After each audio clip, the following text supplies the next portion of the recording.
Ya, bapak-bapak dan ibu-ibu, kita lanjut lagi ya untuk dari pelajaran sebelumnya itu kita lanjut lagi pada sesi cara pencegahan kekerasan di keluarga dan di masyarakat. Nah, sekarang saya mau tampilin cerita anak tidak mau sekolah. Sebentar ya. Atau boleh buka buku pintar halaman 22. Oke, siap Bu. Nah, sudah ya ibu-ibu. Bentar. Nah, ini dia ya. Sudah kita buka buku pintar halaman 22 ya. Saya bacakan dulu, mungkin nanti bisa bantu saya untuk peserta yang lainnya ngebantu saya, mungkin dari Mas Rian atau ibu-ibu atau bapak-bapak yang lain. Akibat kekerasan terhadap anak. Contoh akibat kekerasan terhadap anak adalah kematian, patah tulang, kerusakan otak, luka, gangguan organ seksual, cemas atau takut, malu, rendah diri, tertekan, menarik diri, menyalahkan diri sendiri, merusak diri sendiri, mengisolasi diri sendiri, dan rasa tidak berdaya. Mungkin Mas Rian mau bantu saya baca? Nomor 4, memandang dirinya memang pada sebagai beberapa seperti itu. Ya. Hilangnya rasa percaya pada orang lain, bunuh diri, kemarahan yang sudah dijelaskan, meniru kekerasan, membunuh orang lain, kenakalan, dan lain-lain. Ya, itu ya. Terima kasih. Aplaus dulu buat Mas Rian sudah membantu saya membaca untuk kekerasannya. Terima kasih banyak. Nah, ini nih cerita anak tidak mau sekolah nih. Cerita anak tidak mau sekolah ini mau saya bacain dulu nih. Nanti di paragraf selanjutnya itu nanti bisa dibantu saya. Cerita anak tidak mau sekolah. Kisah ini bercerita tentang anak kelas 1 SD yang tidak mau berangkat sekolah. Dia bernama Nina, anak dari Ibu Edah. Suatu hari Nina menangis terseduh-seduh di depan rumahnya karena tidak mau berangkat sekolah. Di saat Nina sedang menangis, seorang ibu bernama Ibu Ati bersama anaknya berjalan melewati dan menghampiri Nina. Sebagai tetangga, Ibu Ati berusaha menenangkan Nina dan mengajak Nina pergi sekolah bersamanya. Ada yang bisa bantu saya enggak? Mas Rian mungkin bisa bantu saya baca untuk ceritanya. Oh, bisa Ibu. Namun di saat Ibu Ati sedang berusaha mendiamkan tangisan Nina, tiba-tiba Ibu Edah, ibu dari Nina keluar dari rumahnya dengan wajah marah.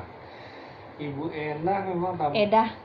Ibu Edah, Mas Rian. Ibu Edah, sorry kok kayaknya mata saya agak kok nggak kelihatan ya?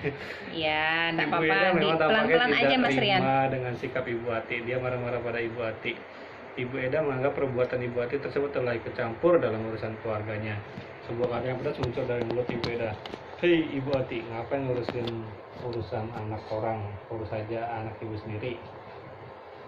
Ibu Edah pun segera menarik Nina masuk ke dalam rumahnya dengan terus memarahi anak tersebut. Dan Ibu Ati hanya termenung. Dia hanya bisa ngurus dada, dalam hati bertanya apa yang harus dilakukan melihat perbuatan Ibu Edah yang sering memarahi bahkan memukul anaknya itu. Itulah akhir cerita kita renungkan apa yang harus kita lakukan menyaksikan perbuatan seorang ibu yang sering melakukan kekerasan terhadap anaknya. Ya, terima kasih Mas Rian. Plus buat Mas Rian, tepuk semangat buat Mas Rian. Terima kasih Mas Rian sudah bantu saya ngebacain cerita ini. Jadi sudah tahu ya kenapa gimana Ibu Edah ini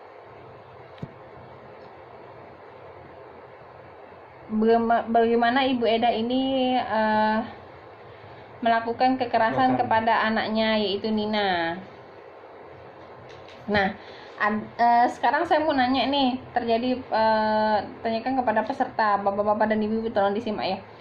Jika terjadi kasus seperti Nina, apa yang harus dilakukan oleh ibu-ibu sebagai ibu-ibu dan bapak-bapak sebagai orang tua? Apa yang harus dilakukan? Ya, saya kasih waktu 1 menit aja untuk berpikir.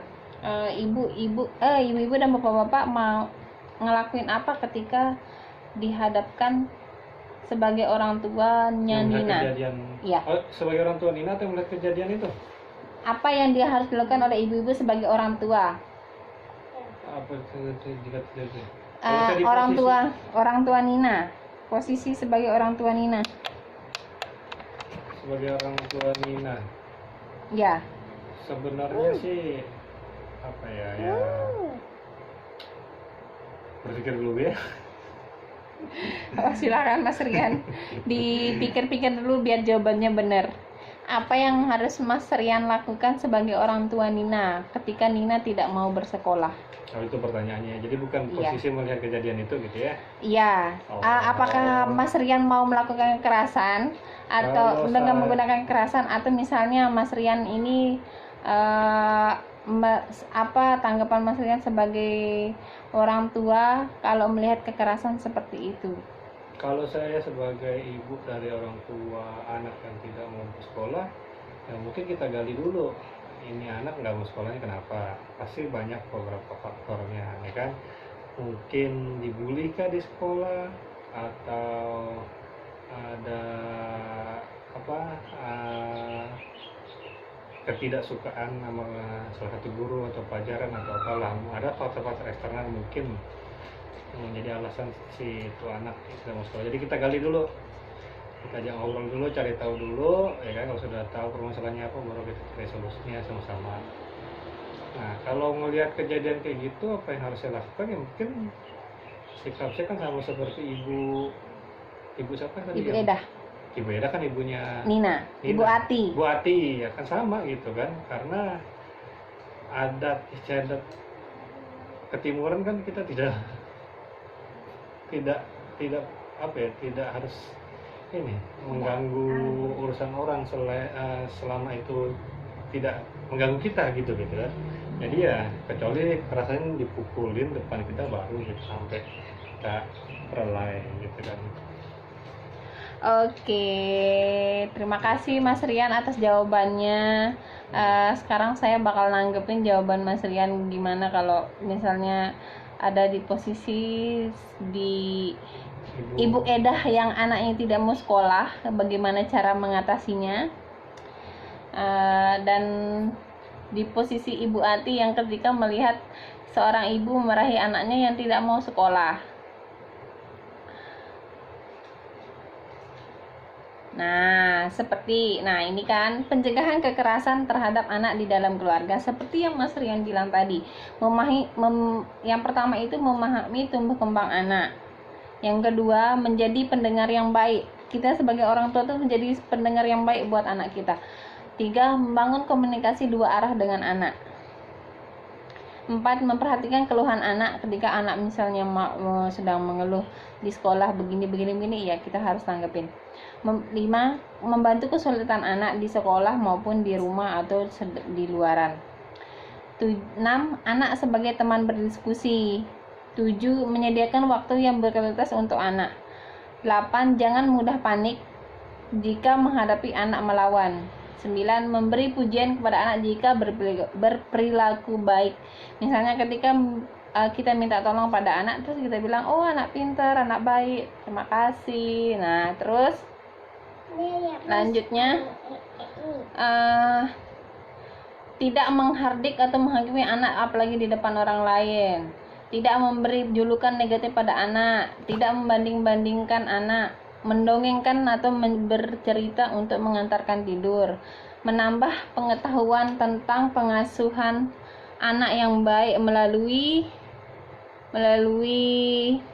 membaca buku, artikel, majalah, dan lain-lain. Oke, terima kasih atas sudah paham ya Mas Rian ya? Paham Bu. Iya, terima kasih banyak. Mungkin semoga menjadi ladang ilmu buat kita semua sebagai orang tua. Amin. Kepada anak-anak kita di rumah. Terima kasih.